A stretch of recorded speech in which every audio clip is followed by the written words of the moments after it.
You are now tuned in to DameSmiff.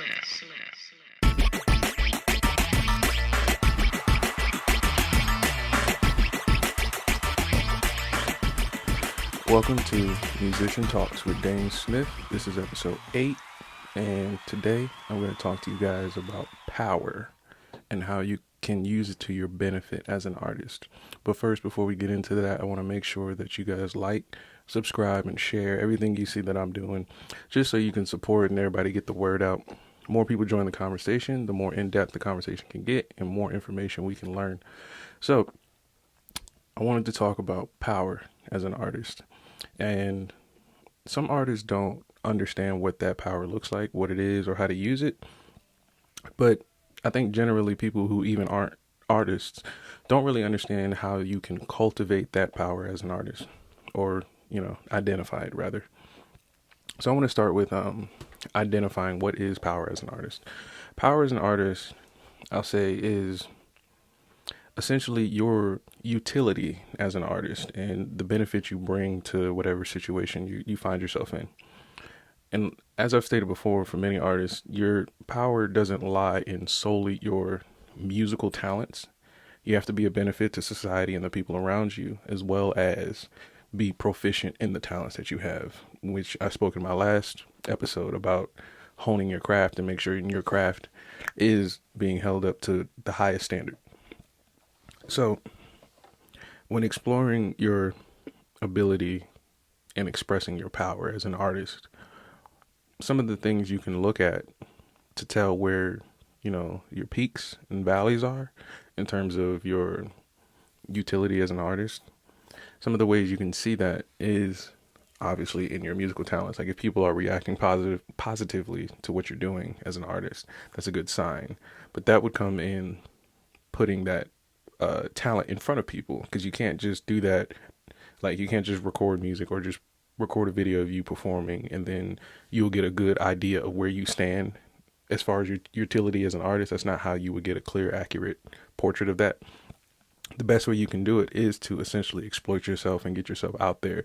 So that would mean putting yourself in some uncomfortable positions, whereas you might have to do like maybe a small venue, small crowd, or even just like in a house and, 3 or 4 people are watching. But if you can perform with the integrity that you're going to perform to your fullest and best ability to give these people, the audience, a great performance, then you can see that where your power will need to be improved on, or where you excel at in utilizing your power.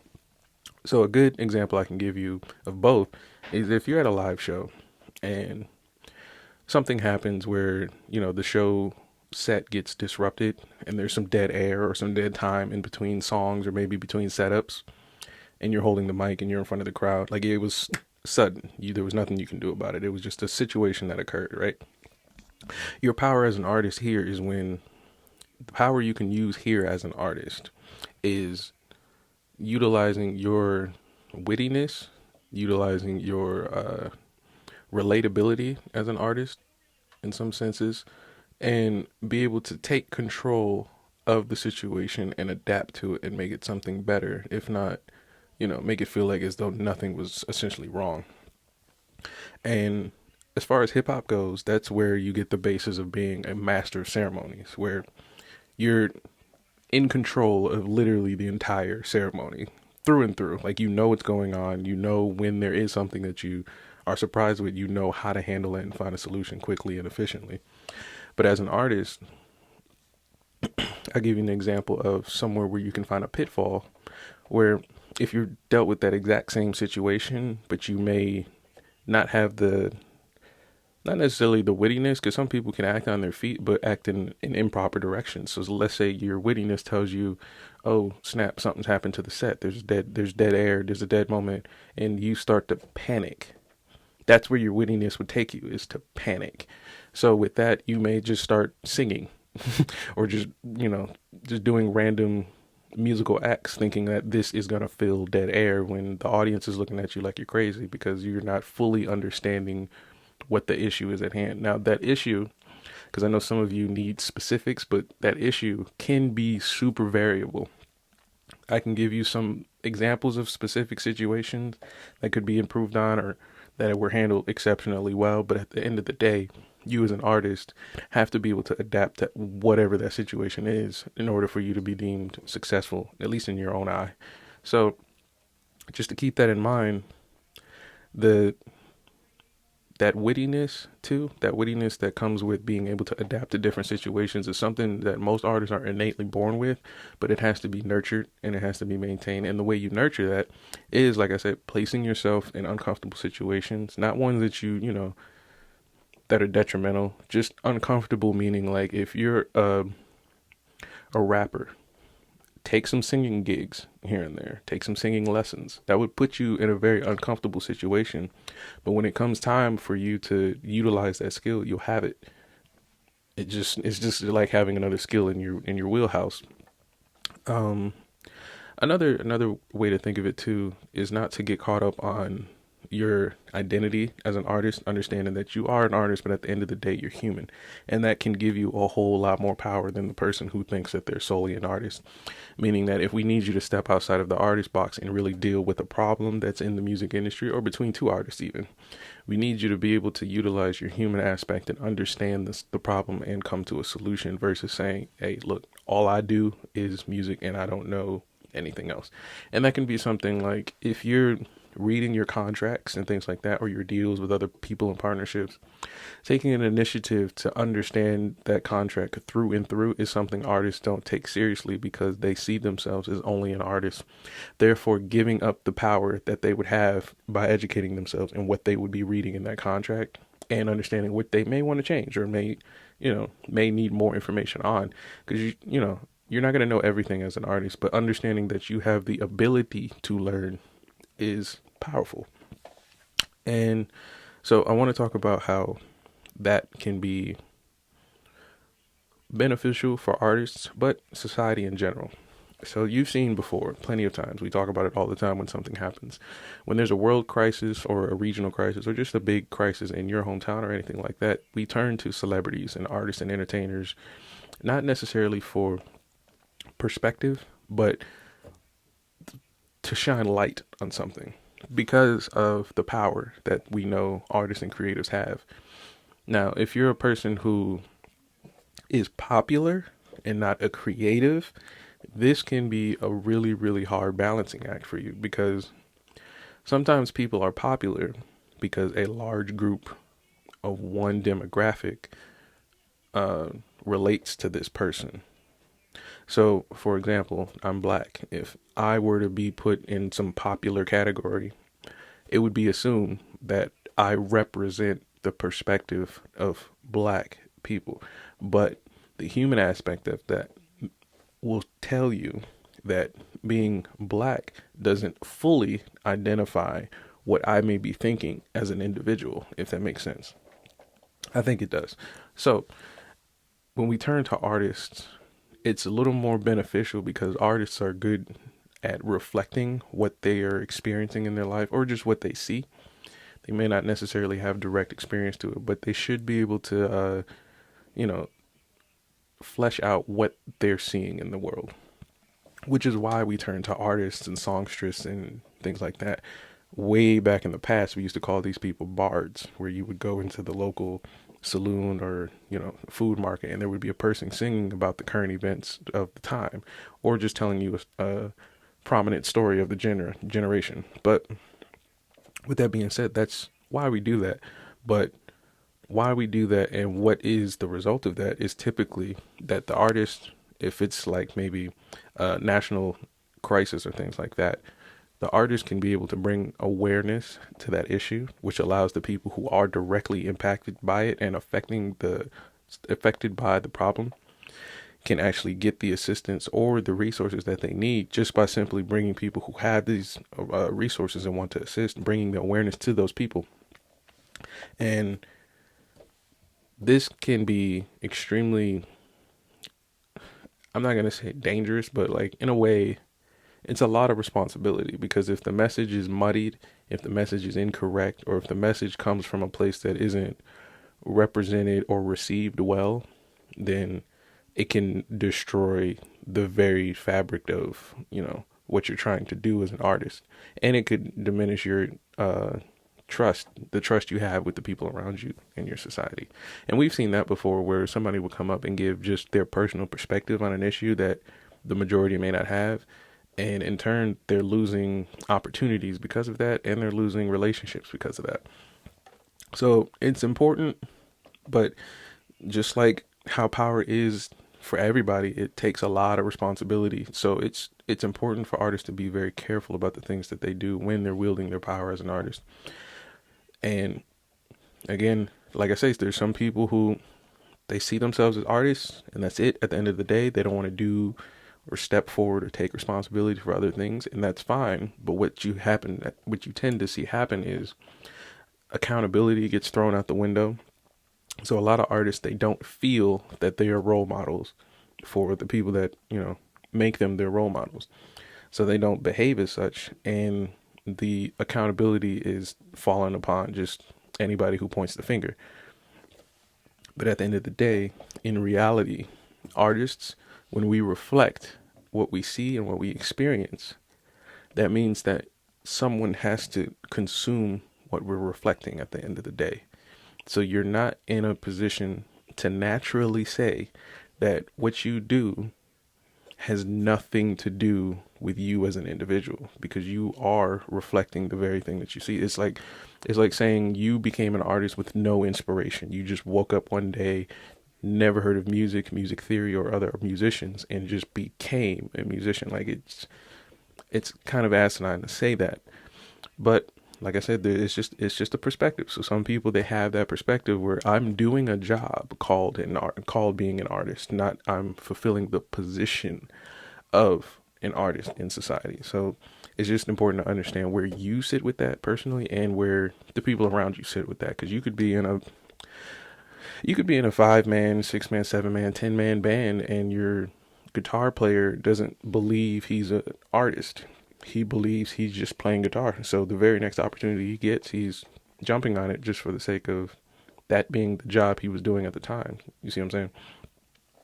Whereas a person who's a little more passionate about the craft that they've developed, the talent that they've created, the muscle that I've spoken about, that you're working on and building and things like that, those individuals who are a little more passionate about that tend to respect the responsibility that they have, and take it a little more to heart when they get opportunities and fail upon it, or get opportunities and don't, jump on those opportunities because they've missed an opportunity to take responsibility as an artist in society. It's a mouthful, but it's reality. And you can see that used in different ways. I'll give you a few examples before I close out on different ways you can do that. And like I said, it could start with you taking responsibility, you being adaptive, making sure your skills are in check and things like that. All of that can grant you a lot of power. But what use is that to anybody? Like, if you have all these skills and all these talents and all these adaptability, if I'm your fan, so what? What would that benefit, and why would that benefit me? And why would an artist want anybody to benefit off of their power? So I'm going to explain that, and I think that'll be it for today. But as I continue, so how does that benefit anybody? Well, oftentimes we've seen artists, after they've had their career for about, let's say, like 5-7 years or so, on a good run, those artists typically look back and try to lend a hand to other artists.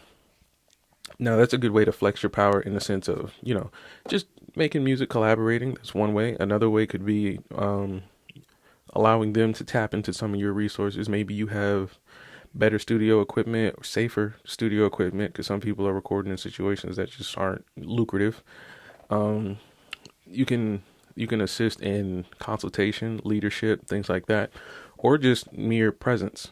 Sometimes standing next to something that you believe in, or that you see something positive in, is enough. Like, to see my favorite artist stand next to somebody I've never seen before makes me bring a few questions to the table that, if this artist that he's standing next to is equipped for, may be of positive effect to me. And again, now I would have two artists that I can listen to. Then again, if that new artist is in their purpose and things like that, they can present more positivity to my life. It's a roundabout, just all around good thing. Everybody wins. So with that being said, that can look that like I said, that can look like many different things. So I spoke about how you can financially help artists in a previous episode. I spoke about just now how you can just stand next to and just praise another artist is enough.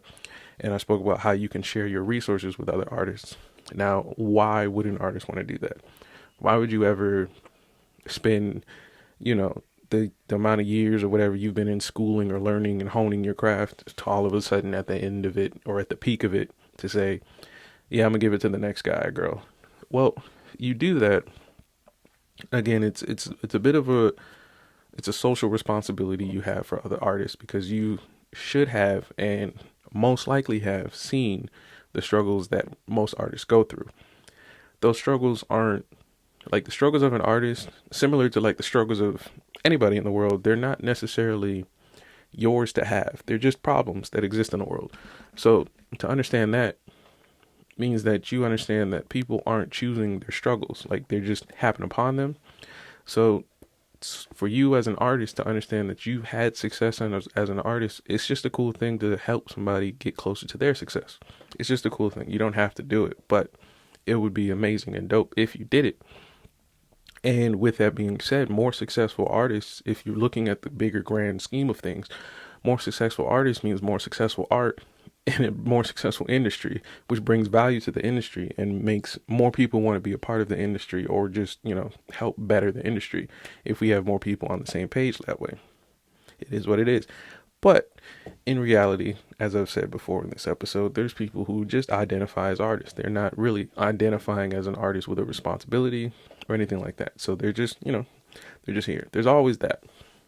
And even artists like that, even though they may be powerful or not powerful at all, they still serve their purpose in the grand scheme of being an artist, because they still bring forth their talents. They still bring forth the connections that they may have. Some of them are even employing people. So it's a good thing through and through. But it's a balancing act to figure out. Now, I don't want people to think that if I think one way or another, it's a good or bad thing. That's not the case. What I want people to do with this conversation is to understand that the power you have as an artist comes with a lot of responsibility that you don't get to control. And it comes with a lot of opportunities to better someone else's situation. So knowing that, however you view wielding your power as an artist will dictate the reality we all have to deal with in the music and artists industry. So if there's more people that think like you, just understand that that will be generally the majority of everybody's reality. And if more people don't think like you, it may behoove you to figure out why. And so that's it for me. It's Musician Talks. I think we're on episode 8. And today's episode was on power. Make sure you like, share, and subscribe. And again, I'm here every day on Facebook Live at 9 a.m. to 11 a.m.